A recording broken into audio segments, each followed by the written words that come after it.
Country के लिए अलग रहेगा। तो इंडिविजुअल डिफरेंस डायरेक्ट ये क्वेश्चन ऐसा ही आता है, explain the concept of individual difference, right the different types of individual differences. तो ये कॉन्सेप्ट आता है मतलब सारी यूनिवर्सिटीज़ के लिए, बट सेकेंड ईयर स्टूडेंट्स के लिए नहीं है।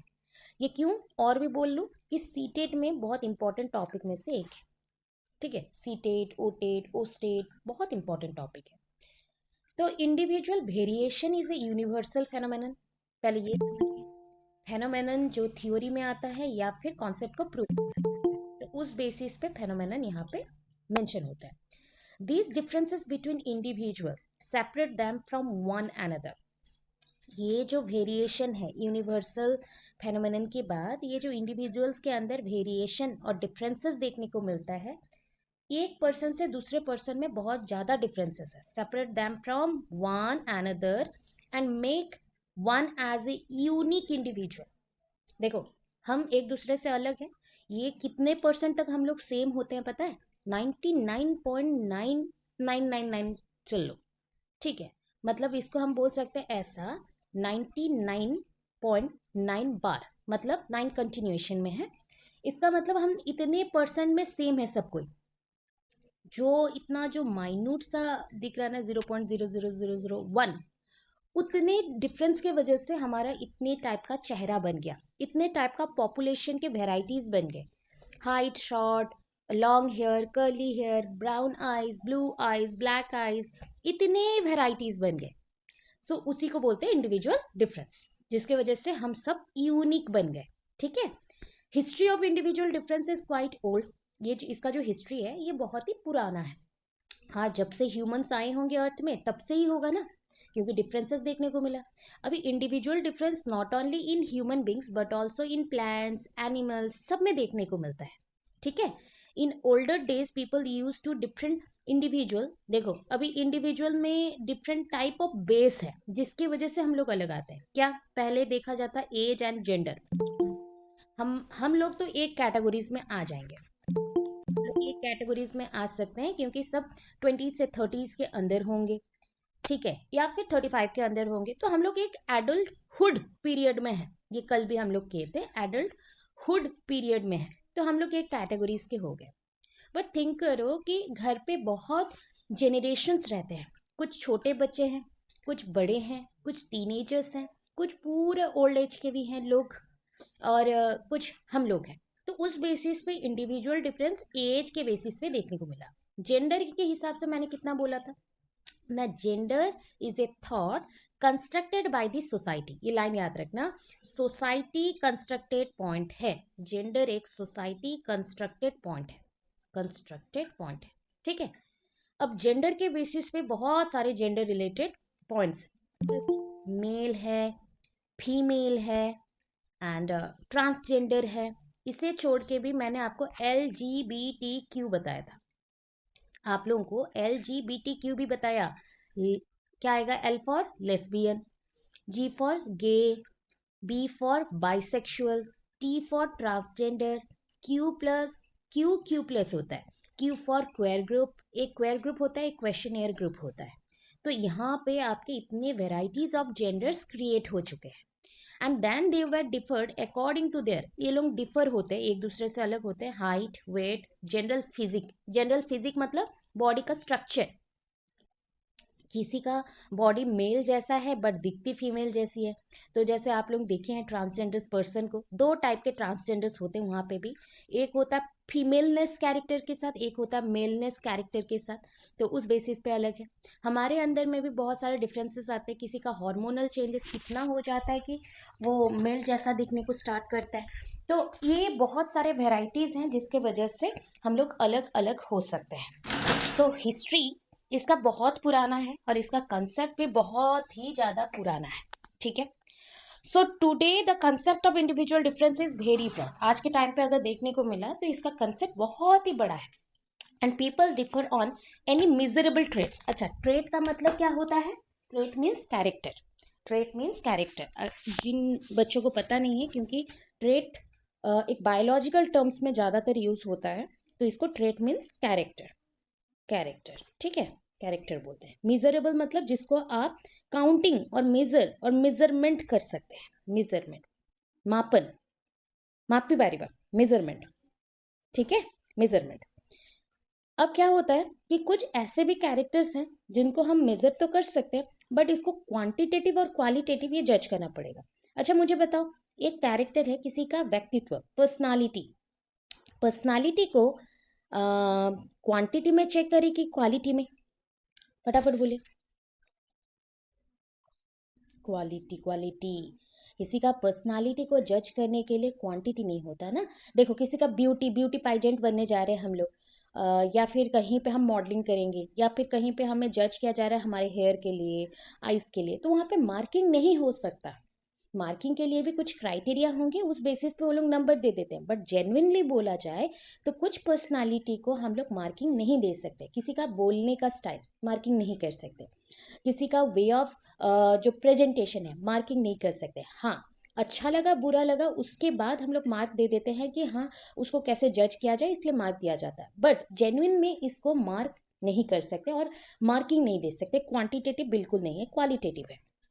तो उसके लिए भी बहुत सारे टेस्ट होते हैं, जैसे कि इंटेलिजेंस में पढ़ाऊंगी मैं। इंटेलिजेंस में आर्मी टेस्ट होता है, सॉरी, इंटेलिजेंस में आर्मी टेस्ट होता है, alpha army test, beta army test, group test, non group test, ठीक है, बहुत सारा टेस्ट है। चलो, तो today the concept of individual difference is very broad and people differ of any measurable trait. हो गया। Today individuals are considered different on basis of difference in intelligence. देखो, लोग किस किस बेसिस पे अलग अलग हो सकते हैं ना, उनके इंटेलिजेंस, बुद्धिमत्ता, अचीवमेंट, कोई चीज को पाने का जो इच्छा है उसके बेसिस पे, अचीव कितना किया जीवन में। लोग हमेशा अचीव कर देते हैं कि ये कितना इनकम कर रहा है या कितना इसको आगे का जाने का मौका मिला है और कितना वेल्थ बना है, उस बेसिस पे अचीवमेंट को काउंट कर लेते हैं। बट अचीवमेंट ये भी है कि आप कितना शांति से रह रहे हैं, आपके लाइफ में आपने कितने लोगों को भी अचीव किया है, वो भी अचीवमेंट है। तो अचीवमेंट अपने अपने हिसाब से है। एप्टीट्यूड, कितने पॉइंट्स को आप लॉजिक लगा के सॉल्व कर सकते हैं, कितना आपका दिमाग है देखा जाएगा। मोटर एक्टिविटीज, मूवमेंट के ऊपर, कोई लोग स्पोर्ट्स में जाते हैं, कुछ लोग बैडमिंटन, मतलब आपके होते क्या है, indoor outdoor every type of games है, तो उसमें भी हम लोग जा सकते हैं। ओलंपियड्स होते हैं, तो वो सब मूवमेंट्स के ऊपर डिपेंड करता है, मोटर मूवमेंट के ऊपर डिपेंड करता है। एटीट्यूड, कुछ लोग होते हैं आपके शाइनेस नेचर दिखाएंगे, तो बोल लो इंट्रोवर्ट एक्सट्रोवर्ट एटीट्यूड के ऊपर आ जाते हैं। कुछ लोग होते हैं पॉजिटिव एटीट्यूड वाले, कुछ लोग नेगेटिव, ऑलवेज नेगेटिव बातें करेंगे, आपको डिमोटिवेट करेंगे। तो ये पॉइंट्स है। क्रिएटिविटी, लाइफ में क्रिएटिव होना इंपॉर्टेंट होता है। और जस्ट लाइक ट्रेजर हाउस बनो, खुद को ट्रेजर हाउस बना लो। संपत्ति बहुत ज्यादा है, कौन सा संपत्ति ना, कोई भी पॉइंट पे संभाल लेंगे, कहीं पे भी एडजस्ट कर लेंगे। As a teacher you have no idea about what is the student think about you. आपको आइडिया भी नहीं है कि वो लोग आपको देख के क्या थिंक करते हैं। आज के स्टूडेंट्स आपके पीछे बैक बीचिंग भी करेंगे, तो आपके ऊपर भी बोलेंगे। तो यहाँ पे टीचर ऐसा होना चाहिए जो कि हर एक चीज को हैंडल कर ले। अगर हम हैंडल कर सकते हैं तो बच्चे हमें देख के सीखेंगे। You are a role model for them, उनके लिए आप रोल मॉडल बनने वाले हो। तो ऐसा ऐसा टीचर नहीं बनना चाहिए कि आपको पढ़ाना बिल्कुल ना आए। मुझे जितना आता है वो 0.1% भी नहीं है। बट सोचो कि अगर कोई पर्सन ऐसा है कि वो पूरा 10 के 10 पॉइंट्स अच्छे से बता रहा है और सामने वाला इजीली समझ रहा है, और सामने जब पढ़ाओ ना तो ऐसा सोचना कि सामने वाला ब्लैंक पेज है, उसको कुछ नहीं आता, उसको आए ना आए आप थिंक करो, आपको पढ़ाने में इजी होगा। आप ब्लैंक पेज थिंक कर लो, ब्लैंक स्लेट थिंक कर लो उसको, एंड अब आपके पॉइंट ऑफ व्यू में जो आता है उसको बोलना शुरू करो। तो इसमें आपको मेहनत कम लगेगा, ठीक है। सो ये एक टाइप का हमको एटीट्यूड लगता है। क्रिएटिविटी भी लगता है कि इंसान को वैसा इतना परसेंटेज में क्रिएटिव होना चाहिए। वैल्यूज इंपॉर्टेंट है, तो मैंने बोला था वैल्यूज वाला पॉइंट बहुत है। सत्यम शिवम सुंदरम बस याद रख लो, बाकी पॉइंट्स तो सेम ही रहते हैं। तो उस बेसिस पे गुडनेस, ब्यूटी, एस्थेटिक, हम 3 पॉइंट्स देखते हैं। लर्निंग हैबिट्स, सबका पढ़ने का स्टाइल भी अलग है। कुछ लोग हैं स्लो लर्नर, कुछ लोग हैं फास्ट लर्नर, कुछ लोग हैं वन टाइम रीड करके छोड़ देते हैं, बाद में फिर से रीड करते हैं, कुछ लोग हैं पॉज ले लेके रीड करते हैं। तो हम सबका लर्निंग स्टाइल भी डिफरेंट है, लर्निंग हैबिट्स डिफरेंट है। फिजिकल फॉर्म्स भी अलग है। हाइट के ऊपर, हाइट, वेट, कलर सब अलग अलग है। Okay, so according to Charles E Skinner, Skinner एक बिहेवियरिस्ट है, स्किनर एक बिहेवियरिस्ट है, याद रखना। बिहेवियरिस्ट क्या हुआ ना, जो बिहेवियर पे स्टडी करता है, किसके बिहेवियर पे, एनिमल के बिहेवियर पे इन्होंने स्टडी किया था, तो एनिमल बिहेवियरिस्ट बोल सकते हो। एंड स्पेशली स्किनर का एक्सपेरिमेंट रैट के ऊपर हुआ था, चूहा, ठीक है, रैट के ऊपर हुआ था, सक्सेसफुल हुआ था। और इन्होंने सेकंड बॉक्स एक्सपेरिमेंट किया, सेकंड बॉक्स एक्सपेरिमेंट किया, और इनका कंसेप्ट था ऑपरेशनल कंडीशनिंग, ऑपरेंट कंडीशनिंग भी बोल सकते हो, ऑपरेंट कंडीशनिंग और ऑपरेशनल कंडीशनिंग। कंडीशनिंग मतलब होता है नरिशमेंट, एक चीज़ को अगर हैबिट बनाना है तो बार बार रिपीट करना पड़ेगा, और रिपीट भी ऐसा करो उससे कुछ बेनिफिट्स मिलता जाए, अगर बेनिफिट्स मिलता है तो हमें याद रहता है, अगर हमारे साथ कुछ बुरा होता है वो भी याद रहता है, अगर बहुत अच्छा हो जाता है वो भी याद रहता है, तो उस बेसिस पे ये पॉइंट्स, ठीक है। तो जैसे उन्होंने क्या बोला, today we think of individual difference as including any measurable aspect of total personality. तो आज जो हम इंडिविजुअल डिफरेंस को देख रहे हैं, ये एक मेजरेबल पॉइंट है, मतलब मेजर कर सकते हैं, जहाँ पे हम एक पर्सन का टोटल पर्सनालिटी को देख रहे हैं। So it is because of individual differences that we feel the necessity of educational and vocational guidance. Individual difference के वजह से ही आज जो हम लोग फील करें कि इतने काइंड ऑफ स्टूडेंट्स हैं, इतने टाइप ऑफ पर्सन हैं, उन लोगों को पढ़ाना है, उन लोगों को वोकेशनली गाइडेंस करना है, लर्निंग फॉर अर्निंग, ठीक है, तब जाके एक बच्चा आगे ग्रो करेगा। तो उस पॉइंट पे बच्चों का इंटरेस्ट, बच्चों का एप्टीट्यूड, एबिलिटी, ये सब अनडिटरमिन्ड है, इसको आप फिक्स नहीं कर सकते कि हाँ ये 10 नंबर पे है, ये 5 नंबर पे है, नहीं, फिक्स नहीं है, number is not fixed. After that types of individual difference इतना पढ़ लो, याद हो जाएगा। क्या है डिफरेंस इन फिजिक, आपको लाइंस भी नहीं चाहिए, मैं बता रही हूँ। फिजिक मतलब क्या होता है, बॉडी का स्ट्रक्चर, बॉडी का स्ट्रक्चर मतलब हाइट वेट, हाइट वेट ऐसा हो सकता है, देखो हाइट में आया तो क्या है, टॉल शॉर्ट, ठीक है, वेट में आया तो fat thin, fat and thin, complexion, colour complexion, colour colour, fair dark. अभी इंडिया में लाखों कलर्स है, कोई बहुत गोरा है, कोई रेडिश वाइट है, कोई येलोइश वाइट है, अभी कोई कोई बॉडी में फिर विटलिगो हो जाता है तो पैच पैच नहीं आ जाते बॉडी में, देखना आधा ऐसा डार्क हो जाता, आधा वाइट हो जाता है, तो उसको विटलिगो बोलते हैं, ठीक है। ऐसा बहुत से पैटर्न्स बन जाते हैं, बॉडी का कलर अलग अलग होता है, बॉडी का कलर व्हाइट है, मुंह का कलर डार्क है, बॉडी थोड़ा डार्किश लग रहा है बट मुंह का कलर व्हाइट है, तो ये बहुत पैटर्न्स है, उसके बेसिस पे भी बन जाते हैं इंडिविजुअल डिफरेंस।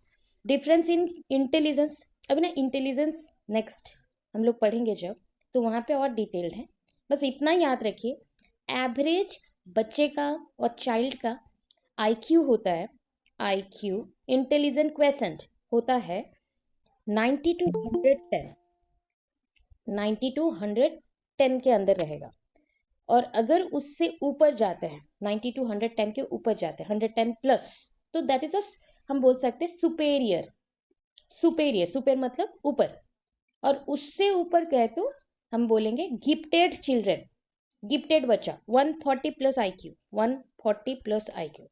तो मैम अगर इससे ऊपर जाने से ऐसा होता है तो नीचे आने से क्या होगा, तो नीचे आने से जितने भी इडियट्स, इडियट्स, मोरोन, मोरोन, इम्बेसाइल, इम्बेसाइल, ठीक है, और बिलो एवरेज, बिलो एवरेज, ये सारे आते हैं।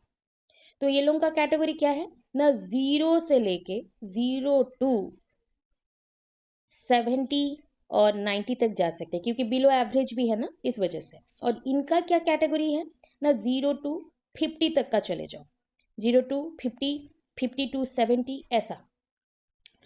तो इडियट्स, मोरोन, इम्बेसाइल, इनको जितना भी आप पढ़ा लो इनको समझ नहीं आता है, they are very weak in mental condition, ठीक है, इंटेलिजेंस लेवल के। तो वो बोल दिया कि difference in intelligence, now we can classify individual from genius, genius मतलब अबव 120, एंड इडियट्स 0 to 50 बोला गया है, बट कुछ बुक्स में 0 to 70 तक गिवन है।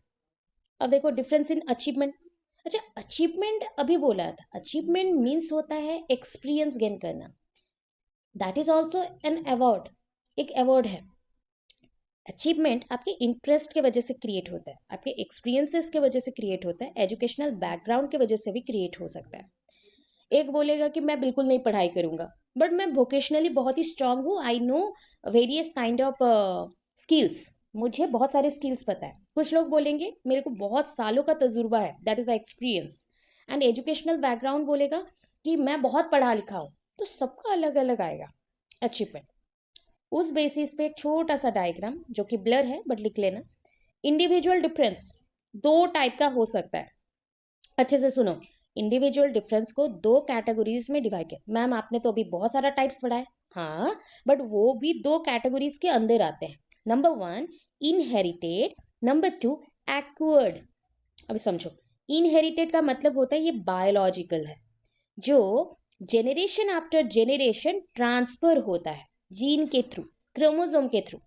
मतलब आपके पेरेंट्स से आपका कुछ कैरेक्टर आया है, आपको कुछ कैरेक्टर्स मिले ना, कुछ मदर से मिला है, कुछ फादर से मिला है, तो that is inherited, that is called inherited. सोचो कितना अच्छा बॉडी के अंदर कॉम्बिनेशन होता है। मैं बायोलॉजिकल टर्म्स बिल्कुल यूज नहीं कर रही हूँ because I am a biology teacher, but हम लोग कुछ यूज नहीं करेंगे। आपको मैं एक चीज समझाती हूँ बस।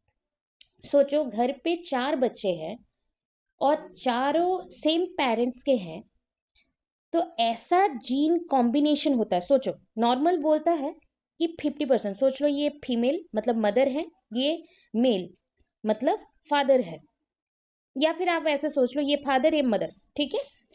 यहाँ से क्या कॉम्बिनेशन बनेगा, जो डिफरेंसेस आएंगे बच्चों, हो सकता है 50-50% आ जाए, ऐसा भी हो सकता है कि 30 और 70% आ जाए, मतलब 30% फादर से 70% मदर से। ऐसा भी हो सकता है कि 70% फादर से 30% मदर से। तो इस बेसिस पे कितने कॉम्बिनेशन बन सकते हैं, समझ पा रहे हो ना।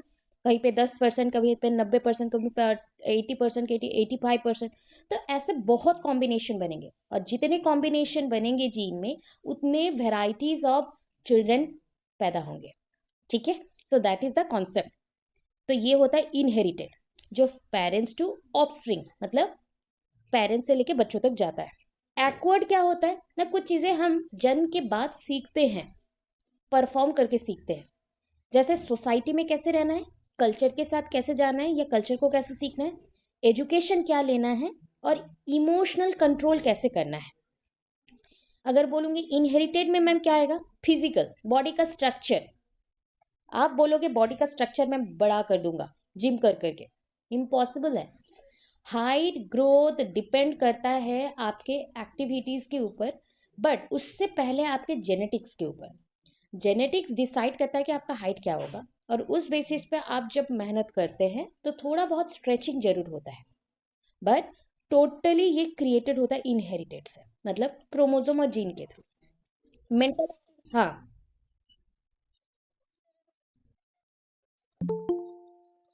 ट्विंस बेबी का मेंटली ग्रोथ वो भी डिपेंड करता है, वो भी वेराइटीज में डिपेंड करेगा कौन सा ट्विंस हो रहा है, कौन सा ट्विंस हो रहा है, क्योंकि दो टाइप के ट्विंस होते हैं, ठीक है। तो एक में होता है कि एक ही, ऐसा समझ लीजिए, मैं सिंपल बोल दे रही हूँ, एक ही ओवरी मतलब एक ही अंडा है, दो स्पर्म है, स्पर्म दो है, ठीक है, एक ही अंडा है, दोनों एक साथ फ्यूज्ड हो गए, ठीक है, तब भी दो बच्चे बन सकते हैं, ठीक है। या फिर हो सकता है कि ऐसा भी कभी कभी कंडीशन होते हैं कि पहला तो वो फ्यूज्ड हो गए और एक बन गया, और वो दो पार्ट में डिवाइड हो गया। तो जब दो पार्ट में डिवाइड हो जाता है, तो उस हिसाब से कभी एक बच्चा कमजोर होता है, एक बच्चा स्ट्रांग होता है। कोई मेंटली स्ट्रांग होगा तो कोई फिजिकली स्ट्रांग होगा, ये डिपेंड करता है किस पे ना, वो जो क्रोमोसोम आया ना फादर वाला स्पर्म के थ्रू, उसके ऊपर डिपेंड करेगा। वैसा ही अगर दो स्पर्म आते हैं तो उस अकॉर्डिंग भी डिपेंड होता है कि दोनों अलग अलग स्पर्म्स आए ना, तो उसके अकॉर्डिंग दोनों बच्चा मैच्योर हो सकता है। फिर भी अगर पूछ रहे हैं कि मेंटल ग्रोथ तो हो गया, सबसे ज्यादा कमजोरी किस में रहता है, फिजिकल ग्रोथ में। क्यों, मदर के उम्र में जब बच्चा रह रहा है, ठीक है, सोच लो ये दो बन गए हैं और दो बच्चे हैं, ठीक है, अब उसको प्रॉपर न्यूट्रिशन नहीं मिल रहा है, तो इनमें से जो स्ट्रांग रहेगा ना, एक का नाम मैं एक्स देती हूँ और एक का नाम X1 देती हूँ, जो स्ट्रांग ज्यादा रहेगा उसको अगर फूड नहीं मिला तो वो खाना शुरू करेगा नेक्स्ट को। तो उस बेसिस पे भी स्ट्रेंथ किसी में कम और किसी में ज्यादा हो सकता है। तो ये बॉडीली कुछ फीचर्स हैं, इसके बारे में नेक्स्ट कभी बताना, मैं बताऊंगी और ज़्यादा डिटेल्स हम लोग बात करेंगे, ठीक है। ओके, देखो अब देखो एक मेंटल है, अभी बोला ना मेंटल, तो आप सोचते होगे कि मेंटल एक्टिविटीज कहाँ से आ रहे हैं, फादर से ही आएगा, मदर से ही आएगा, पेरेंटल ही होता है। हमारा आईक्यू पेरेंट से ही आता है, ऐसा नहीं है कि सोसाइटी में जाने के बाद हमारा दिमाग खुल गया ना। हमारे पास ऑलरेडी कुछ चीजें होते हैं, उसको हम फोकस करके पढ़ना शुरू करते तो वो लगता है कि अच्छा मैंने मेहनत किया तो ये बढ़ गया, बट ऑलरेडी मेरे पास बेस प्रेजेंट है। वैसा ही होता है टेम्परमेंटल। कोई बोल सकता है व्हाट इज टेम्परमेंटल, चलो मैं हिंट देती हूँ, इमोशन से रिलेटेड है, वन काइंड ऑफ इमोशंस है, कोई भी मोमेंट पे हमें आ जाता है। इमोशंस नहीं मतलब वैसा वाला इमोशन नहीं है रोना धोना, ये एंगर इशू पे चले जाना, ठीक है, एंग्रीनेस, गुस्सा। टेम्परमेंटल, अरे मेरा टेम्पर बढ़ रहा है, तो वहां से समझना है कि मैं गुस्सा हो रहा हूँ ज्यादा। तो कुछ लोग होते हैं बहुत ज्यादा एंसियस होते हैं, बहुत ज्यादा गुस्से वाले होते हैं, कुछ लोग होते हैं बहुत शांत शिष्ट वैसा। तो ये भी आपके पेरेंट्स से ही आपको आता है मैक्सिमम टाइम, और कुछ समय पे तो वो पेरेंट्स से आता है, बट होता है ना कि सोसाइटी में रहते रहते वो चीज और खराब हो गया तो गुस्सा आ जाता है, तो वो है बट पेरेंट्स से ही बेस मिला है, ठीक है। अब देखो डिफरेंस इन एटीट्यूड, कुछ लोगों के है ना, एटीट्यूड में अगर बात करें तो कुछ लोगों को होता है कि वो साइलेंट रहना पसंद करेंगे, तो कुछ लोग होता है कि मैं वायलेंट रहूंगा, तो वो भी एक एटीट्यूड है। उसके बाद individual differs in their attitude towards different people, हाँ ये भी है। पता है मतलब हम अपने पसंदीदा इंसान को, ठीक है, कोई भी हो सकता है, पेरेंट्स हो सकता है, दोस्त हो सकता है, सबके साथ अलग अलग बिहेवियर दिखाते हैं, शो अलग अलग करते हैं, ठीक है। ऑब्जेक्ट्स के साथ भी, कुछ ऑब्जेक्ट्स आपके पास है, कुछ चीजें ना गिफ्ट्स आपके फेवरेट है, तो उसके साथ आपका बहुत इमोशंस जुड़ा हुआ है, उसके साथ आपका बिहेवियर अलग होगा। कुछ चीजें बिल्कुल पसंद नहीं है क्योंकि आपको वो चीज बुरा इफेक्ट देता है, आप उसको छोड़ देना चाहते हो, वैसा। इंस्टीट्यूशन भी, कहाँ पे आप काम करना चाहते हो, कहाँ पे नहीं करना चाहते हो। ऑथोरिटी भी, आप चाहते हो कि ये पर्सन मुझे लीडरशिप कैरेक्टर सिखाए, और कहीं पे चाहते हो कि ये पर्सन मुझे कुछ भी ना बोले। तो ये डिपेंड करता है कि आप एक पर्सन, एक इंस्टीट्यूशन, एक ऑब्जेक्ट और एक लोगों के ऊपर आपका बिहेवियर कैसा हो रहा है, that is the attitude. Difference in motor ability, हाँ ऐसा भी है, कुछ लोग अपने मसल्स के ऊपर कंट्रोल करते हैं, मांसपेशी के ऊपर, मतलब जो मूवमेंट करते हैं उसके ऊपर कंट्रोल करते हैं, और कुछ लोग बहुत आलसी होते हैं, सोए रहते हैं, कुछ काम नहीं करते, परफॉर्मेंस अच्छा नहीं देते, इसके ऊपर है। Different in interest, interest create होता है सेक्स के बेसिस पे, फैमिली बैकग्राउंड से, लेवल ऑफ डेवलपमेंट, रेस मतलब जाति, नेशनलिटी राष्ट्रीयता। डिफरेंस इन लर्निंग एबिलिटी, ये तो बता चुकी थी, कुछ लोग फास्टर रीड करते तो कुछ लोग बहुत स्लो लर्नर है। Difference on the basis of gender, अच्छा जेंडर के बेसिस पे देखना है तो बहुत बड़ा कंसेप्ट है, थोड़ा सा तो हिंट दिया था। बोला जाता है कुछ चीजों पे women have greater skill in memory, ये बट ना बहुत ही गलत पॉइंट है, क्योंकि ये डिसाइड नहीं हो पाएगा कि ये मेल और फीमेल के अंदर मेमोरी वुमेन का ही स्ट्रांग है, ऐसा नहीं है। हाँ बट कुछ रील्स तो बनते हैं, वहां पे बोलते हैं ना, तुमको ये याद नहीं कि ये चीज कहाँ पे रखा है, बट तुमको याद है कि 5 साल पहले इस दिन इस समय पे क्या झगड़ा हुआ था, किस बात पे झगड़ा था। तो वैसा चीज में बोल सकते हो कि मेमोरी स्ट्रांग है वुमेन का, ठीक है। मुझे कुछ याद नहीं रहता, ठीक है, मुझे सच में कुछ याद नहीं रहता कि मेरे साथ क्या हुआ है नहीं हुआ है, मैं भूल जाती हूँ कुछ दिनों के अंदर, मेरे को ये टाइम ही नहीं मिलता है, ठीक है। तो यहाँ पे दिया है तो वो लाइन याद आया, तो women have greater skill in memory. Hand writing बोला जाता है कि वुमेन्स का बहुत अच्छा होता है, मैक्सिमम केसेस में देखने को मिलता है कि वुमेन्स के हैंड राइटिंग बहुत अच्छे होते हैं। लिंग्विस्टिक एबिलिटी, बोलने का ढंग मतलब अच्छा रहता है, क्यों, एक रीजन है, एक रीजन है बोलने का भी, जो पर्सनालिटी होता है ना बोलने का तरीका, वो भी अच्छा होता है, क्यों बोलो। बचपन से ही देखना वुमेन्स ज्यादा बात करते हैं, ठीक है, गर्ल्स जो होते हैं फीमेल वो ज्यादा बात करते हैं, बक बक बक बक, तो एक टाइप का ना प्रैक्टिस चल रहा है लैंग्वेज के ऊपर, तो उनका कैप्चर भी डेवलप्ड होता है। हाँ जो लोग पॉजिटिवली यूज करेंगे तो उसमें बहुत ज्यादा आगे जाएंगे, आप बोलोगे मैं यूज ही नहीं करूंगा तो मेरा वर्ड्स कैसे डेवलप होगा, ठीक है। मिरर ड्राइंग मतलब कॉपी पेस्ट करना, mirror drawing. Young girls take interest in stories of love, ये तो मैक्सिमम है, आपको कहीं पे भी लव स्टोरीज वाले नोवेल्स, फेरी टेल्स मिल गए, still now I am very acquainted with the love stories, और जस्ट लाइक फेरी टेल्स मुझे बहुत पसंद है, कार्टून वाला सब कुछ देखना अब तक भी। So that is not depend on your age, ये आपका एज के ऊपर डिपेंड नहीं, जिस चीज से आपको खुशी मिलता हो वो करना चाहिए, तो वो बेसिस पे बोल सकते हैं। मैन, अगर मैं बोलूँ मैन के ऊपर, तो वो मोटर एक्टिविटीज ज्यादा करते हैं। एक भी इंसान, एक भी लड़का, मैं अब तक जो देखी हूँ, मेरे दोस्तों को भी, मेरे पापा को भी, इतने एज हो जाएंगे फिर भी एक दिन अगर घर पे रह गए पूरा दिन, तो उनको लगता है कि उनके जीवन का कुछ खत्म हो गया। ठीक है, उनको दिन में एक बार भी होने से वो गली के नुक्कड़ तक तो जाना है, जो दुकान है वहां तक तो जाना ही है, जैसे भी बोल लो, गाड़ी निकालना ही है, वो चाहे कुछ भी काम ना हो, एक दफा बाहर निकलना है। So that is the point कि मोटर एक्टिविटीज उनका बहुत ज्यादा होता है। अब देखो, उनको बोला जाए कैलकुलेशंस उनका बहुत स्ट्रांग है। क्यों? हर एक पॉइंट पे कैलकुलेट करते रहते हैं, तो मैथमेटिकल है। इधर नॉर्मल मैथ्स हो ना हो वो पॉइंट अलग है, बट ऐसे में स्पीडी कैलकुलेशन करते हैं, कितना पैसा हुआ, क्या हुआ, कितना परसेंटेज में काटा, वो उनका बहुत ही इजीली हो जाता है। लॉजिक बहुत जल्दी लगाते हैं। फिजिक्स, केमिस्ट्री, मतलब बॉयज का इंटरेस्ट बायोलॉजी से ज्यादा, मैं हमेशा देखता है बायोलॉजी से ज्यादा केमिस्ट्री फिजिक्स में रहता है, अगर वो साइंस स्टूडेंट है। ठीक है, अंकित बोला अभी, अंकित अभी बोला नहीं, मैक्सिमम, मैक्सिमम बोला जा रहा है, मिनिमम में नहीं ले रही हूँ मैं, मैक्सिमम बोल रही हूँ। हाँ, अरे एक्चुअली लॉजिकल है ना, तो वो लॉजिक के बेसिस पे चलो। मतलब boys take interest in stories of bravery, मतलब योद्धा बनना है, कुछ अच्छा करना है, देश के लिए लड़ना है, हमारा नाम रोशन करना है, वैसा वाला पॉइंट ज्यादा आता है। साइंस में, वर्म में, स्काउटिंग में, मतलब मैं भी कॉलेज में देखी हूँ, कहीं पे भी एनएसएस प्रोग्राम, वॉलंटियर्स नीड है, बॉयज वहां पे खड़े हैं।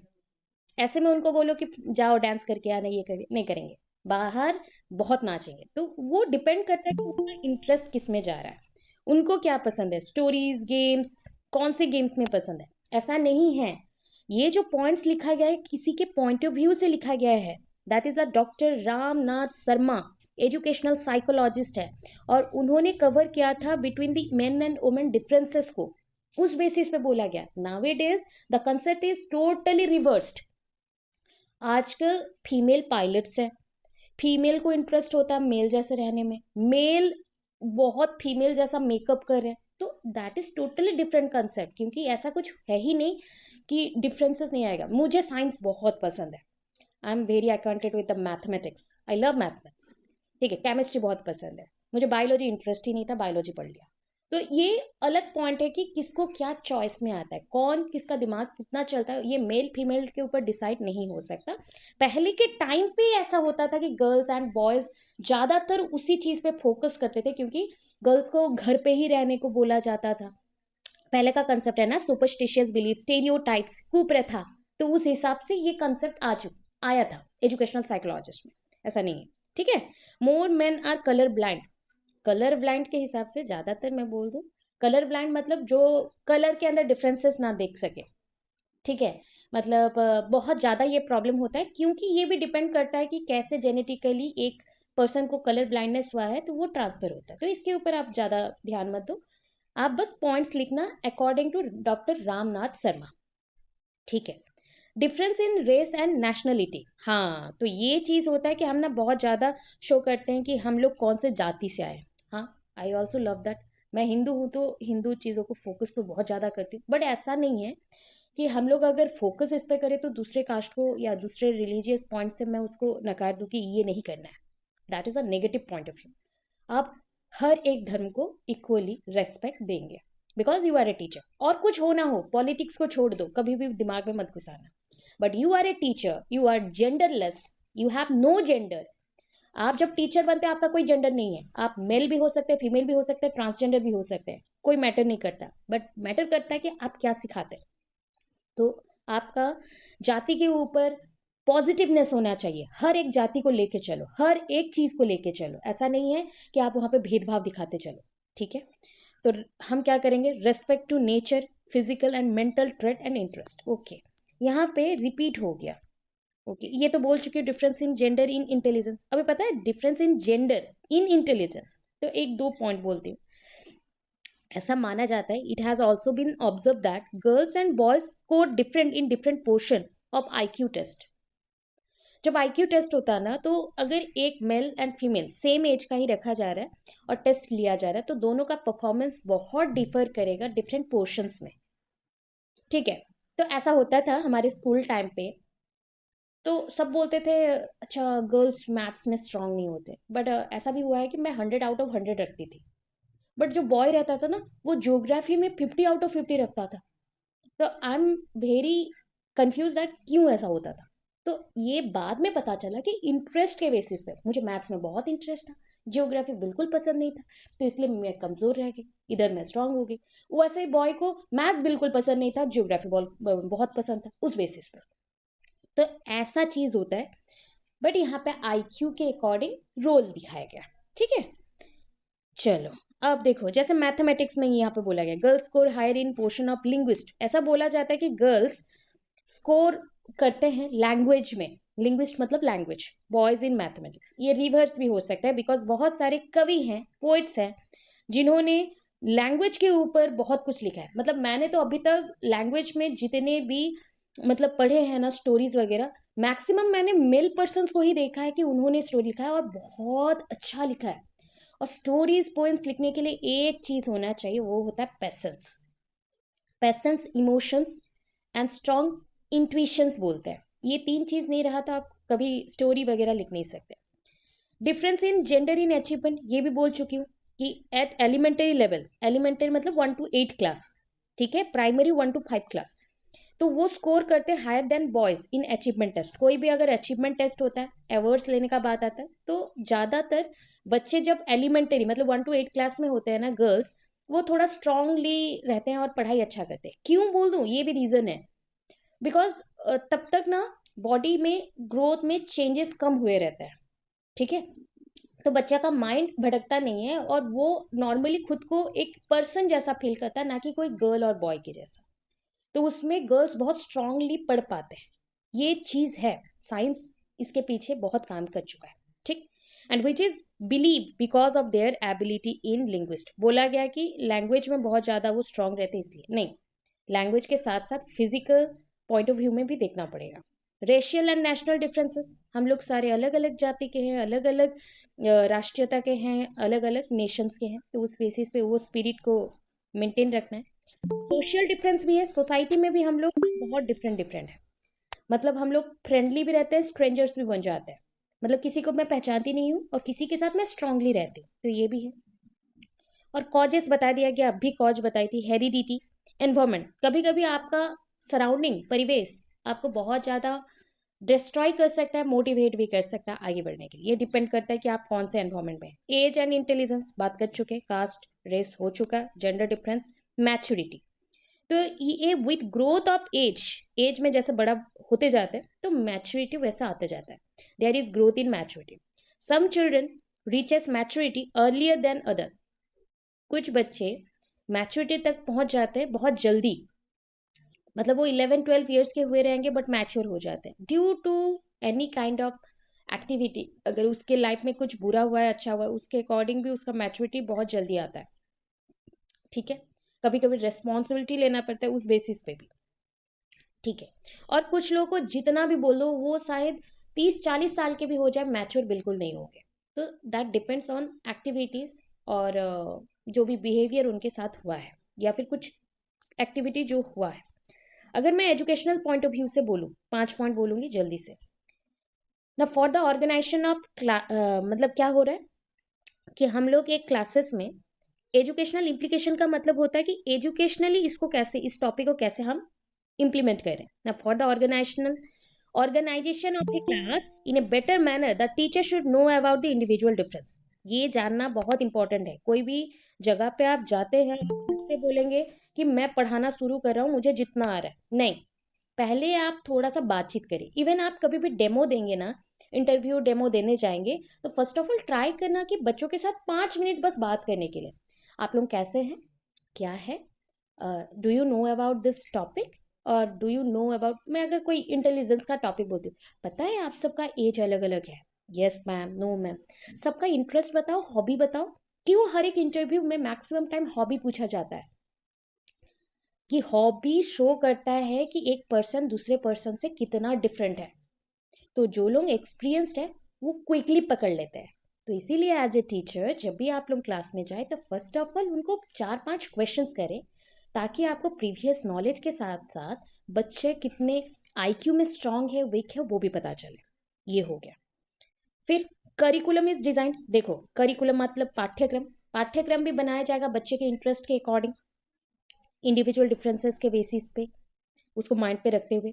Individual differences call for individualised curriculum, individual difference के वजह से ही करिकुलम और पाठ्यक्रम भी अलग अलग होता है, मेथड्स ऑफ टीचिंग भी अलग होता है, इवैल्यूएशन टेक्निक भी अलग होता है। Next, as far as possible individual method of instruction be adapted, may be adapted।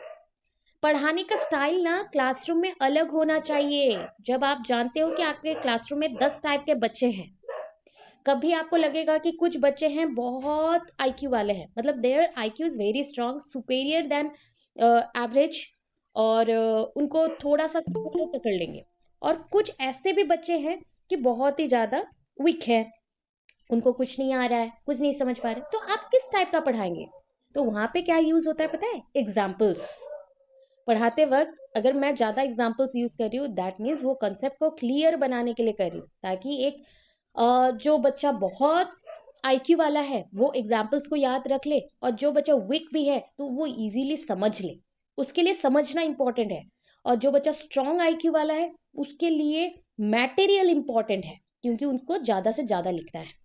ठीक है। Last, individual differences widely used in their abilities. Widely कहाँ पे देखने को मिलता है? उनके एबिलिटीज में, इंटरेस्ट में, एप्टीट्यूड में, एटीट्यूड में। Therefore it is essential that arrangement should be made to provide equal guidance. अभी बताए इक्वल गाइडेंस प्रोवाइड करने के लिए अरेंजमेंट होगा, और ये अरेंजमेंट इंडिविजुअल डिफरेंस के बेसिस होगा। ओके।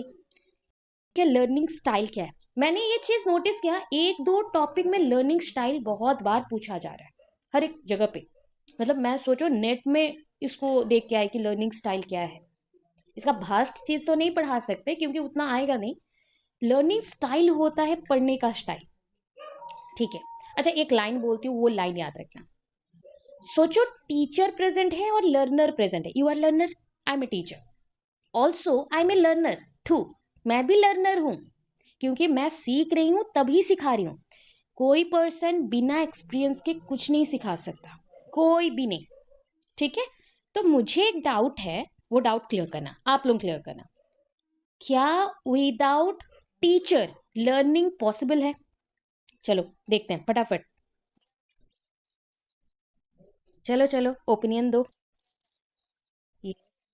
चलो, विदाउट टीचर लर्निंग पॉसिबल है, but without learner teaching possible नहीं है। आप लोग बोलते मैम हम लोग क्लास नहीं आएंगे, हम लोग आज क्लास नहीं आएंगे, आपको जो करना है कर लीजिए, मेरा पढ़ाना वहां पे खत्म, मैं तो पढ़ा ही नहीं सकती। आप लोग आज इतने बच्चे आए बोल के मैं पढ़ा पा रही हूँ। ठीक है। इतने सारे बच्चे आ गए तो हम पढ़ पा रहे। तो यहाँ पे पॉइंट क्या हुआ? ना टीचिंग लर्नर के बिना नहीं दे सकता टीचर, बट लर्निंग टीचर के बिना कर सकता है लर्नर। मैं घर पे अपने हिसाब से पढ़ूंगी, तो ये मेरा पॉइंट ऑफ व्यू है, मुझे टीचर नहीं चाहिए। ठीक है। तो ये दो लाइन याद रखें। लर्निंग स्टाइल क्या होता है ना? Learning styles are characteristics way of responding in learning situation. ये छोटा छोटा पॉइंट्स बोल रही हूँ, फटाफट से वो याद रखो क्या है। लर्निंग जो स्टाइल होता है ना, वो एक टाइप का कैरेक्टर है। सबका पढ़ने का स्टाइल अलग है ना, तो कैरेक्टर है, गुण है। और ये गुण किस पे डिपेंड करता है ना? लर्निंग सिचुएशन पे डिपेंड करता है। ओके 1 सेकेंड, ये कलर थोड़ा चेंज कर लेते हैं। ये लर्निंग सिचुएशन पे डिपेंड करता है। ठीक है। लर्निंग सिचुएशन पे डिपेंड करता है, याद रखना। लर्निंग स्टाइल लर्निंग सिचुएशन पे डिपेंड करता है। किसने बोला? गॉर्डन ने बोला, गॉर्डन। ठीक है। फिर नेक्स्ट, लर्निंग स्टाइल्स देखो, ब्लूम्स टेक्सोनॉमी बहुत इंपॉर्टेंट टॉपिक आ रहा है धीरे धीरे धीरे धीरे। ठीक है। Blooms taxonomy. तो अब ना ब्लूम्स है, कौन है? ब्लूम। और ब्लूम्स ने कौन सा टॉपिक दिया था ना? इंस्ट्रक्शनल ऑब्जेक्टिव्स का टॉपिक दिया था। इंस्ट्रक्शनल ऑब्जेक्टिव्स का टॉपिक दिया। इतना डार्क कलर क्यों आ रहा है? ओके चलो अब आ जाएगा। इंस्ट्रक्शनल ऑब्जेक्टिव्स का टॉपिक दिया था। इंस्ट्रक्शनल ऑब्जेक्टिव्स या फिर बोल सकते हो एजुकेशनल टेक्सोनॉमी याद रखो, सबका है यहाँ पे जितने बच्चे प्रेजेंट है सबका ये टॉपिक इंपॉर्टेंट है, लॉन्ग क्वेश्चंस है, फ्यूचर के लिए भी है, सबके लिए है, अभी तक हम लोग पढ़ रहे हैं। तो ब्लूम्स टेक्सोनॉमी 1956 को आया था, थोड़ा सा हिंट दे रही हूँ, 1956 को आया था। और ब्लूम्स टेक्सोनॉमी में सुनो, ब्लूम्स टेक्सोनॉमी का मतलब होता है अरेंजमेंट। अच्छा मैं पूरा इजी कर देती हूँ, आपके घर पे ना बहुत सारे बुक्स हैं और सब डिफरेंट डिफरेंट सब्जेक्ट का बुक्स है। जैसे मान लो साइंस का 10 बुक्स हैं, मैथ्स का 15 बुक्स हैं, सोशियोलॉजी का 4 बुक्स हैं, तो ऐसा आपके पास बहुत सारे बुक्स हैं और बट वो मिक्सअप हो गया है। तो आपके मदर ने बोला अरे इसको अरेंज करके रखो सब्जेक्ट के वाइज पे। आपने क्या किया, सब्जेक्ट वाइज पे उसको क्लासीफाई कर दिया, वर्गीकरण कर दिया और उसको अरेंज करके रख दिया। ये जो अरेंजमेंट हुआ उसको बोलते हैं टेक्सोनॉमी। Classification, taxa, arrangement. याद रखना, पूछा जाता है taxonomy refers to classification, arrangement of things, arrangement of knowledge, arrangement of attitude, arrangement of interest. अगर मैं एजुकेशनल पॉइंट ऑफ व्यू देखती हूँ तो नॉर्मली इसको बोलते हैं क्या, arrangement of behaviour, arrangement of behaviour, ठीक है, अरेंजमेंट ऑफ बिहेवियर। तो उस बेसिस पे ये कॉन्सेप्ट बना था ब्लूम्स टेक्सोनॉमी का 1956 में। याद कर लो, नेक्स्ट टाइम जब पढ़ोगे पूरा माइंड में होना चाहिए। एंड इसका रिवीजन हुआ, रिवाइज्ड आया 2001 में, 2001 में, that is called revised Bloom taxonomy. ठीक है, ब्लूम्स टेक्सोनॉमी में कुछ पॉइंट्स हैं।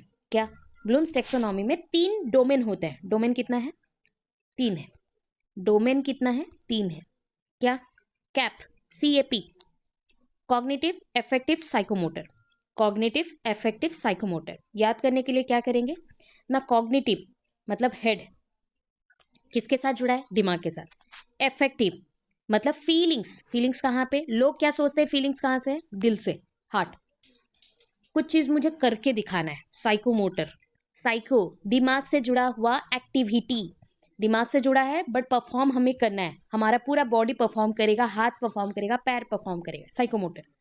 तो दैट इज यहाँ पे अभी पकड़ने के लिए हैंड मूवमेंट के हिसाब से, C for head, A for heart, P for hand. Cognitive effective psychomotor. Cognitive के लिए वर्ड आता है टू नो, किसी चीज को जानना। एफेक्टिव में टू फील, किसी चीज को फील करना। और साइकोलॉजिकल और साइकोमोटर में टू डू, कोई चीज को करके दिखाना। To know, to feel, to do. ठीक है, knowing, feeling, doing, knowing, feeling, doing. इसके साथ और भी 3 चीजें जुड़े हैं। 3H पढ़ लिया ना, हेड, तो ऐसा भी है, हेड, हैंड, हार्ट कर लिया। अभी क्या होता है, हेड के लिए है सोचने का, ठीक है, सोचने का। तो अब मैं 3 वर्ड देती हूँ, reading, writing, arithmetic. Reading, writing, arithmetic. मुझे बोल सकते हो रीडिंग हम कहाँ पे करेंगे, हार्ट से करेंगे, हैंड से करेंगे, हेड से करेंगे, जल्दी थोड़ा सोच समझ के आंसर दो। एरिथमेटिक, एरिथमेटिक, एरिथमेटिक भी है, रीडिंग है, राइटिंग है, 3 वर्ड है मेरे पास, एरिथमेटिक, रीडिंग, राइटिंग। एरिथमेटिक मतलब क्या, मैथ्स, मैथ्स में क्या है, कैलकुलेशंस, इंस्ट्रक्शनल ऑपरेशन बोला जाता है उसको। तो वो हमें हेड में रखेंगे ना, मैथ्स को हेड में रखेंगे ना। ओके, तो रीडिंग किससे करते हैं, अरे तुम अपनी खुशी से रीड कर रहे हो तो ये कहाँ पे आएगा, फीलिंग्स में आएगा ना। हाँ, हाँ, तो हार्ट में आना चाहिए। तो रीडिंग आपका हार्ट करता है। हैंड से क्या करते हो बताओ, रीडिंग, राइटिंग, राइटिंग, राइटिंग। और हेड से क्या करेंगे, मैथमेटिक्स बोला था, बस याद रखो, ऐसे क्वेश्चंस रहते हैं बहुत जगह पे, अगर लिंक अप नहीं कर सकेंगे तो क्या पढ़ेंगे। ठीक है, इतना कंसेप्ट एनफ है इसके लिए। उसके बाद मैं और एक क्लास में स्टेप्स कल ही बता दूंगी, इसका स्टेप्स आधा करवा दिया, आधा कल हम लोग कर लेंगे, ठीक है, शॉर्टकट करके कर लेंगे। इंपॉर्टेंट लॉन्ग क्वेश्चन है, 2 पेडागोजी पेपर में 16-16 मार्क, कुरुक्षेत्र के लिए 15-15 मार्क का, नागार्जुना बच्चों के लिए और सेकेंड ईयर बच्चों के लिए 16 मार्क का क्वेश्चन आपका मेन थ्योरी पेपर में सबके लिए है। ठीक है, बहुत इंपॉर्टेंट। चलो, ये थोड़ा सा मैंने हिंट दे दिया, आधा जान गए आधा कल जानेंगे। लर्निंग स्टाइल्स देखो यहाँ पे क्यों बोल दिया, क्योंकि इतना सारा वर्ड था। तो लर्निंग स्टाइल डिपेंड किस पे करता है ना, कॉग्निटिव, एफेक्टिव, साइकोलॉजिकल के जगह पे ये फिजियोलॉजिकल भी लिख सकता है। कंफ्यूज नहीं होना, मैं समझा दे रही हूँ। फिजियोलॉजिकल भी बोल सकता है, फिजियोलॉजिकल। अच्छा, लॉजिकल मतलब दिमाग ना, लॉजिक लगा। साइको, फिजियो, फिजियो का क्या करते हैं डॉक्टर, बोलते हैं ना फिजियोथेरापी देना है, तो बॉडी का एक्सरसाइज ही होता है ना, तो body movement. Logic plus physio, physiology, तो body movement with respect to head, with respect to logic, तो दैट इज कॉल्ड साइकोमोटर। उसी को ही साइकोमोटर बोलते हैं, फिजियोलॉजिकल। ठीक है, ये सारे कैरेक्टर्स हमें इंपॉर्टेंट रोल प्ले करता है कि हाउ लर्नर्स परसीव, एक लर्नर उसे कैसे सीखता है, रिसीव कैसे कर रहा है, इंटरैक्ट कैसे कर रहा है, रेस्पॉन्ड कैसे कर रहा है, ग्रहण कैसे किया, उसके साथ इंटरैक्ट। देखो अभी ये 3 वर्ड है, फिर से परसीव वर्ड किस में जाएगा, इंटरैक्ट वर्ड किस में जाएगा, रेस्पॉन्ड वर्ड किस में जाएगा, जल्दी जल्दी बोलो। चलो, एफेक्टिव, रेस्पॉन्ड, साइकोमोटर। ठीक है, ये ऐसे ऐसे वर्ड्स भी आपको कॉम्बिनेशन मिलेंगे एग्जाम्स में, ऐसे वर्ड्स के कॉम्बिनेशन मिलेंगे और सोच समझ के आंसर देना। परसीव मतलब ग्रहण करना। अगर आप अनकॉन्सियस हो गए, आपका चेतना बिल्कुल नहीं है, बेहोश हो गए, रिसीव कर सकते हो क्या, नहीं, तो दैट मीन्स आपको अवेक रहना पड़ेगा, कॉन्सियस रहना पड़ेगा कोई चीज को रिसीव करने के लिए। इंटरैक्ट, अरे मैं ना आपके साथ इंटरैक्ट करी बट मुझे इंटरेस्ट नहीं है, क्या मैं इंटरैक्ट कर सकती हूँ ज्यादा टाइम के लिए, नहीं।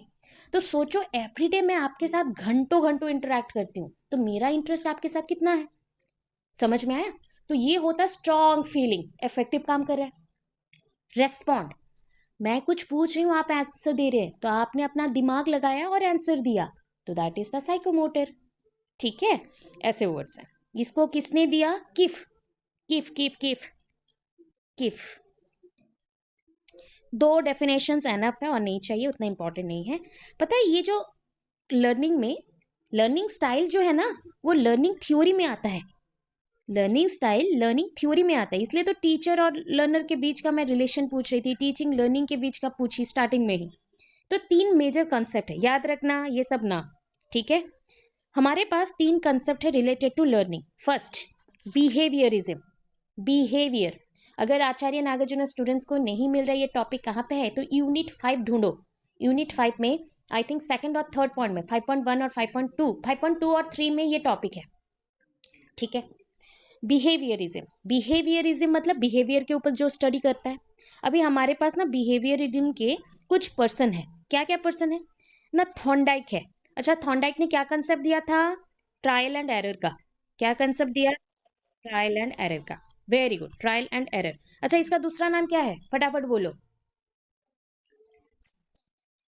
SR theory, stimulus response theory. अच्छा, the father of stimulus response theory also Thorndike, father of stimulus response theory is also Thorndike. After that और एक पॉइंट है, सबसे अगर ओल्डेस्ट साइकोलॉजिकल पर्सन और साइकोलॉजिस्ट पूछा गया आपके बिहेवियरिस्ट में, तो वो थॉर्नडाइक हैं। थॉर्नडाइक ने बॉक्स एक्सपेरिमेंट किया था, किसके ऊपर एक्सपेरिमेंट सक्सेसफुल हुआ, कैट के ऊपर।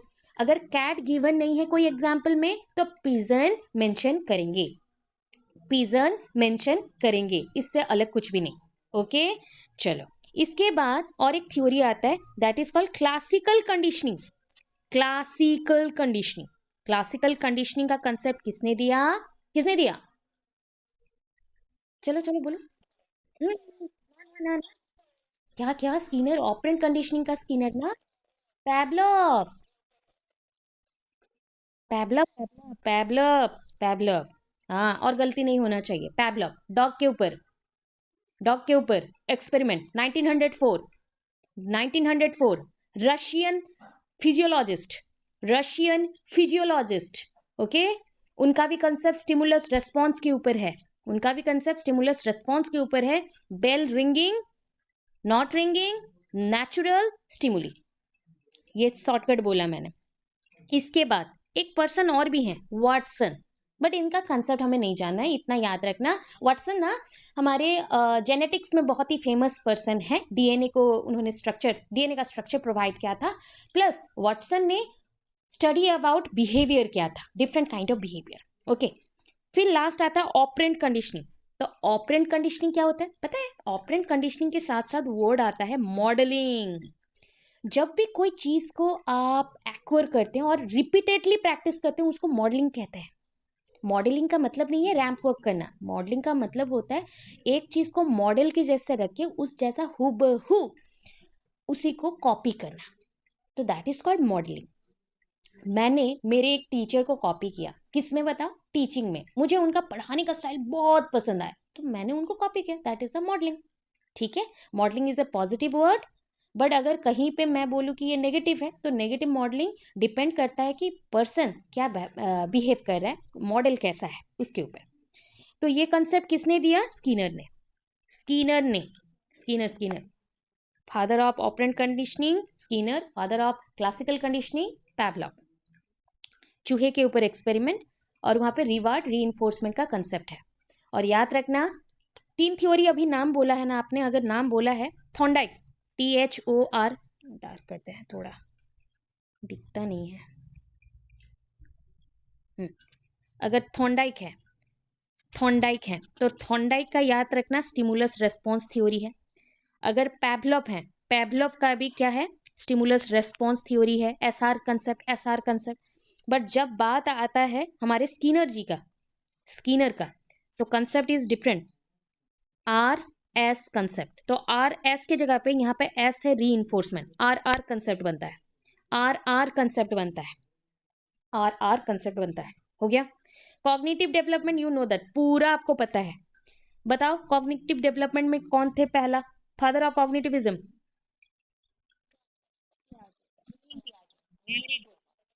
सारे बच्चों को याद है, वेरी गुड। अब पता है इसके बाद कल के क्लास में हमें थिंकिंग भी पढ़ना है, इंटेलिजेंस भी पढ़ना है। तो इंटेलिजेंस थिंकिंग अगर पढ़ेंगे तो वहां पे एक इंपॉर्टेंट पर्सन है। थिंकिंग तो बहुत टाइप के हो सकते हैं, critical thinking, creative thinking, lateral thinking, problem solving, decision making, इतने वेराइटी का है। ठीक है, बट मल्टीपल इंटेलिजेंस कंसेप्ट है, उसको किसने दिया? Howard Gardner. Howard Gardner, Howard Gardner. और ये जो मैं आईक्यू आईक्यू इतना टाइम से नहीं बोल रही थी, आईक्यू आईक्यू, ये आईक्यू का जो मेजरमेंट स्केल है किसने डिस्कवर किया? बीने, बीने, ऐसा बोला, बीने, स्पेलिंग वाइज बीनेट, बट लिखने में क्या है? बीने, सॉरी, लिखने में है। ये कौन सा कलर आज चल रहा है जो इतना खराब चल रहा है? हाँ, अब दिखेगा, बीनेट। तो बीनेट नहीं बोल के बीने बोलना, प्रोनाउंसिएशन इज बीने, लिखने में बीनेट। हो गया। तो ये कंसेप्ट है गया। फिर क्या है? Creativity, critical thinking, reflective thinking, सब है। पता है रिफ्लेक्टिव थिंकिंग, याद रखना, reflective thinking, experiential learning, John dewy, John dewy, John dewy. अच्छा, मेरे को डाउट आया, फिर से डाउट आया, क्लियर करो, क्लियर करेंगे। बाइपोलर प्रोसेस किसने दिया था टीचिंग का? ट्राइपोलर किसने दिया था? मैं हिंट दे चुकी हूं। बाइपोलर जॉन एडम, और ट्राइपोलर जॉन डुई। ठीक है, ट्राइपोलर जॉन डुई, याद रखो। चलो, फिर बोल रहे हैं इंट्यूटिव थिंकिंग क्या होता है? अच्छा, इंट्यूटिव का मतलब पता है? किसी चीज को इंटरनलाइज्ड करना। अच्छा, ये भी हार्ड वर्ड हो गया। सोचो एक कंसेप्ट पढ़ रहे हैं और आपको किसी ने बोला कि 10 मिनट पढ़ के बता इसके अंदर का मेन पॉइंट क्या है। तो जब आप पढ़ते हैं ना, केस स्टडी बोलते हैं उसको, ठीक है, अंदर पढ़ के मेन पॉइंट्स निकालना, उसको इंट्यूशन बोलते हैं। आपका दिमाग का बत्ती जला, हाँ, वो भी हो जाएगा। तो आपका दिमाग का बत्ती चला, इनसाइट लर्निंग किए, स्कीम बना, और उस बेसिस पे आगे चले। सुनो, और एक चीज बता दे रही हूँ, जब पढ़ ही रहे हो तो वो चीज भी जानो। स्कीम कैसे बनेंगे? स्कीम बोल रही हूँ मैं, लाइफ वाला स्कीम नहीं, ये स्कीम दिमाग वाला है। Scheme equals to schema plus schema plus schema. जितना स्कीमा ऐड होते जाएगा तो लास्ट में क्या बनाएगा? स्कीम बनाएगा। जब सारे स्कीमा ऐड हो जाते हैं तो स्कीम बनाता है, कॉग्निटिव डेवलपमेंट का पार्ट है। चलो, पता है एक और कंसेप्ट आया था ब्रूनर का कंसेप्ट आया, that is the discovery learning. ठीक है, डिस्कवरी लर्निंग याद रखो, हो गया। ब्रूनर के पास और एक भी पर्सन थे, दोनों ने मिलके किए थे। फोएनिक्स मत लिख देना, Phenix, Bruner plus Phenix discovery learning दिए थे। Okay, no problem. अब आते हैं ह्यूमनिस्टिक साइकोलॉजी में। तो पता है पहला कंसेप्ट क्या है? Gestalt psychologist. दिमाग का बत्ती जला, ये वर्ड क्या था? अभी बताया था, बताओ। आई से है, क्या है?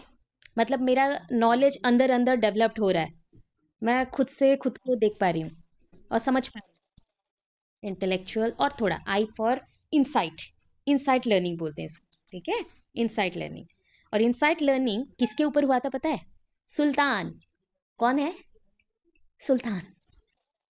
चिंपैंजी है। कुछ बुक्स में मंकी भी गिवन है, तो आप जैसा याद रखोगे चलेगा, ऑप्शन देखना, उस बेसिस पे मानना। अगर मंकी गिवन है तो मंकी पे टिक करना, मंकी गिवन नहीं है तो चिंपांजी पे टिक कर देना, ठीक है। उसका नाम क्या था? सुल्तान। और सुल्तान को ट्रेंड किया गया था। इंसाइट का मतलब होता है जैसे दिमाग का बत्ती जलना, दिमाग का बत्ती जलना मतलब सडन आइडिया गेन करना, सडन आइडिया गेन करना। तो ये कंसेप्ट किसने दिया था ना? जेस्टाल्ट साइकोलॉजिस्ट है। जेस्टाल्ट का मतलब ही होता है इंसाइट। जेस्टाल्ट एक ग्रीक वर्ड है और उसका इंग्लिश मीनिंग होता है इंसाइट। और इंसाइट लर्निंग से बहुत सारा नॉलेज हमें मिलता है, ठीक है। सडन दिमाग का बत्ती जलता है और हम लोग बहुत सारे इंफॉर्मेशन खुद के अंदर खुद से ही समझ जाते हैं, तो इंसाइट लर्निंग। तो मंकीज के ऊपर एक्सपेरिमेंट और चिंपांजीज के ऊपर एक्सपेरिमेंट हुआ। पहला एक्सपेरिमेंट एक ट्रेंड एनिमल के ऊपर हुआ, और वो था मतलब इतने सारे एक्सपेरिमेंट के अंदर पहली बार ट्रेंड मतलब एनिमल के ऊपर एक्सपेरिमेंट हुआ था, दैट इज सुल्तान। उसके बाद नॉर्मल एनिमल्स के ऊपर एक्सपेरिमेंट किया गया, ठीक है। जेस्टाल साइकोलॉजिस्ट है, 3 पर्सन है, कैसे याद रखोगे? कोपका, कोहलार एंड वर्दीमियर। कोपका, कोहलार एंड वर्दीमियर। कोपका, कोहलार, वर्दीमियर, ठीक है। इनके अंदर ये बहुत ज्यादा काम किए थे, कोहलार बहुत ज्यादा काम किए थे, इसलिए इसको कोहलार इंसाइट लर्निंग भी बोलते हैं। Okay okay, please mute up your mic, mute up your mic Ankit. Okay चलो, हो गया। अच्छा, कल के कंसेप्ट में एक चीज पढ़ाया था बेसिक नीड्स के ऊपर। बेसिक नीड्स किसने दिया? लो, अब्राहम मैस्लो, ठीक है। फिर आया एक ह्यूमनिस्टिक अप्रोच। सिर्फ नाम याद रखो, कितना कंसेप्ट पढ़ना है लाइफ में वो सोचो। ह्यूमनिस्टिक अप्रोच, ह्यूमनिस्टिक अप्रोच मतलब ह्यूमनिटी। मैं खुद को जान पा रही हूँ, that is understanding the self. मैं खुद को जानने के बाद मेरा क्या रेस्पेक्ट है, मैं मेरा पॉइंट ऑफ व्यू से जा रही हूँ, सेल्फ एस्टीम। और मैं दूसरों को कैसे समझ रही हूँ। देखो, हमारे पास ना एक आइडियल पर्सन होते हैं, और मुझे मेरा इमेज उस आइडियल इमेज से मैच करना है, तो उसको बोलते हैं कॉन्ग्रुएंसी। जब कोई पर्सन किसी को फॉलो करता है और उसको 100% मैच करता है फॉलो करके, तो उसको कॉन्ग्रुएंसी बोलते हैं। और जब वो मैच नहीं कर पाता, नॉन कॉन्ग्रुएंसी बोलते हैं। और ये अप्रोच ह्यूमनिस्टिक अप्रोच के नाम से है। किसने दिया? Carl Rogers. कार्ल रोजर्स ने ये कंसेप्ट दिया, कार्ल रोजर्स ने ये कंसेप्ट दिया, ठीक है। कार्ल रोजर्स, याद रखना, कार्ल रोजर्स। वैल्यू क्लासिफिकेशन, वो जो पढ़े थे ना, क्लासिफिकेशन ऑफ वैल्यूज, सत्यम शिवम सुंदरम, aesthetic goodness beauty, after that physical value, economic value, harmonious development value, leisure time value, सब पढ़ा। तो वो चीज किसने दिया? रॉथ। रॉथ नहीं है, वो रॉथो है, मतलब वो एक इंडियन पर्सन है, उन्होंने क्लासिफाई किया था। कोऑपरेटिव लर्निंग किसने दिया? जिम्सन, सॉरी जॉनसन, जिम्सन बोलूं माइंड में आ गया, sorry sorry, Johnson. Cooperative learning किसने दिया? जॉनसन ने दिया, जॉनसन ने दिया। एंड स्लेविन ने दिया, Slevin, Slevin, Slevin, Johnson and Slevin. Motivation एक नॉर्मली एक कंसेप्ट है, और इसका भी थ्योरी किसी ना किसी ने दिया है, बट उतना इंपॉर्टेंट नहीं है, तो आप इतना जानो। लर्निंग स्टाइल 4 पार्ट में डिवाइडेड होता है, एकोमोडेटर, डाइवर्जर, कन्वर्जर, एसिमिलेटर। आप कैसे याद रखोगे? बस लर्निंग स्टाइल ग्रुप्स याद रखो। Concrete experience, abstract conceptualisation. Concrete मतलब स्ट्रॉन्ग एक्सपीरियंस, ठीक है। तो वहां पे दो ग्रुप बनते, एकोमोडेटर, डाइवर्जर। एकोमोडेटर का स्ट्रेंथ क्या है? Getting things done, getting things done, ठीक है, कुछ काम को करके दिखाना। लीडरशिप, रिस्क टेकिंग, ये लोग एक्टिव पर्सन है सोसाइटी के, वो चाहते हैं कि हम लोग लीडरशिप मेंटेन करेंगे, रिस्क भी लेंगे। डाइवर्जर कौन होता है? जो प्रॉब्लम को समझ के उसके बेसिस पे बहुत सारा आइडिया गेन करता है। डाइवर्जर एक पॉइंट से निकला और डिवाइड हो गया मेनी पॉइंट्स में, है ना। तो क्या होगा? वन टू मेनी और मेनी टू वन।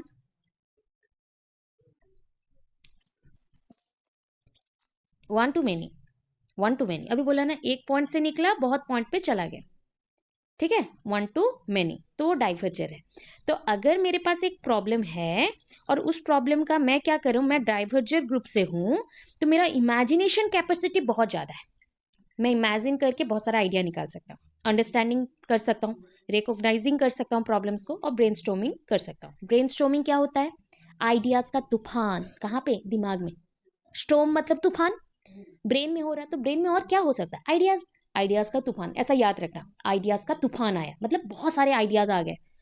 एक साथ 100 लोग बैठ के एक टॉपिक पे डिस्कस करे एक रूम पे, और फिर उनके पास जाके एक एक सुपरवाइजर आइडियाज गेन कर रहा है और लिख रहा है।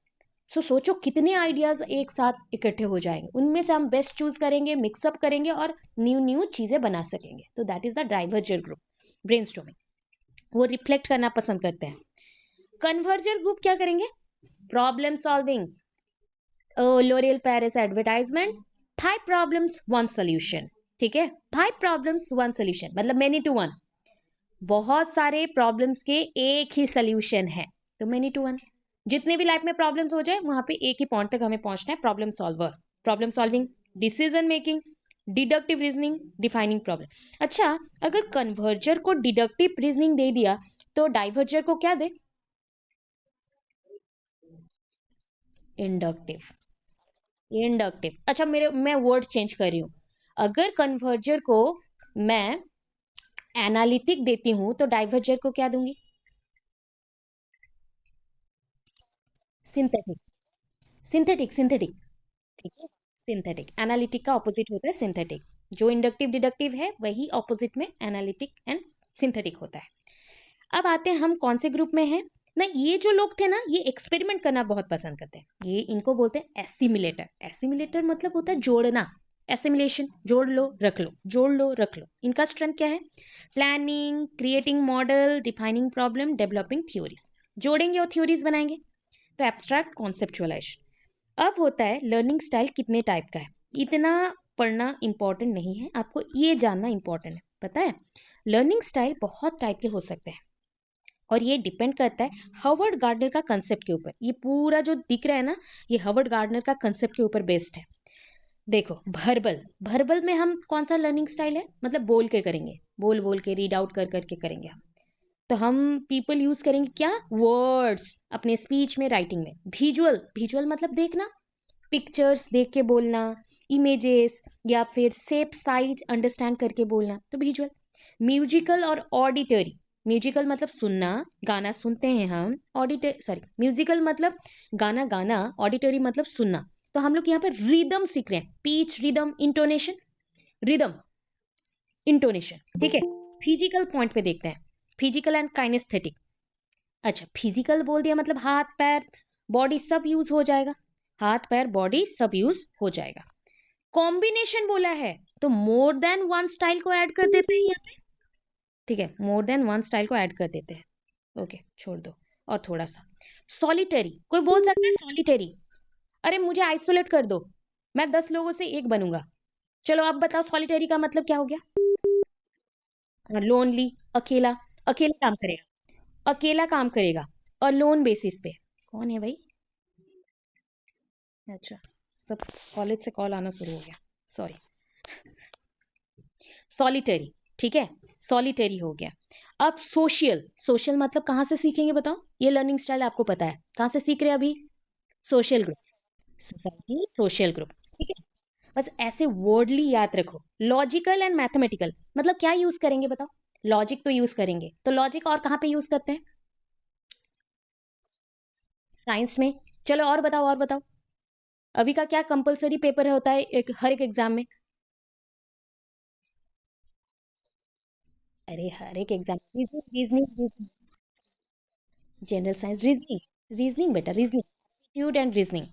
तो ये पोर्शन लॉजिकल एंड मैथमेटिकल ये लर्न करवाता है कि रीजन आउट करना इंपॉर्टेंट है हर एक चीज का। एसेसन रीजन आते हैं ना बहुत, उस बेसिस पे बस इतना याद करो।